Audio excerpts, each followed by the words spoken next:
It was a horrific crime. Oklahoma's labor commissioner stabbed to death, police say by his own son. Tonight, Mark Costello's family continues his legacy of raising awareness about mental illness after spending years trying to save their son from his own mind. Oh, he was a fabulous child. He was kind, he was gentle, he was appreciative. He never gave me any trouble.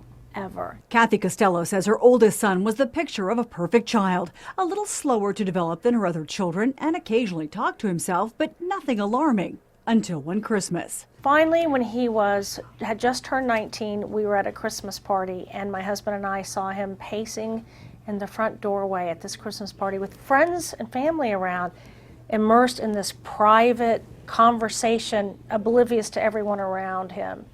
And I turned to Mark, I said, something is desperately wrong. Cathy and Mark Costello devoted their time and tens of thousands of dollars getting Christian the best possible mental health care, hospitalizing him 5 times in the last year alone. But Christian's schizophrenia and psychosis worsened until this day in August, after a normal dinner turned into a nightmare. Christian asked his dad for a private moment inside this Brahms restaurant. Cathy waited in the car. In less than 60 seconds, her life changed forever. He was at my window, and he was covered in blood, and his throat had been slashed, and he'd been stabbed in the face and the head.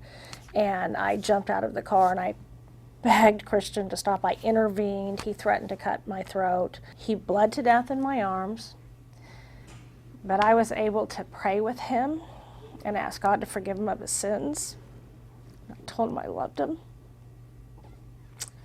And I was so privileged to be his wife for nearly 34 years.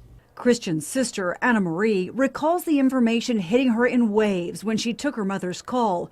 First the stabbing, then that her father was gone. And then I realized that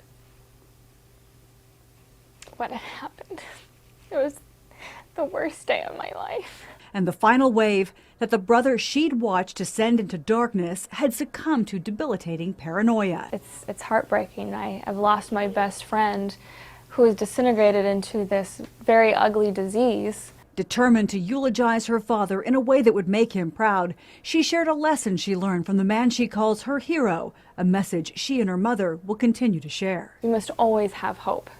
My father had hope for my brother. So we as Oklahomans need to come together because I don't want this to happen to another family.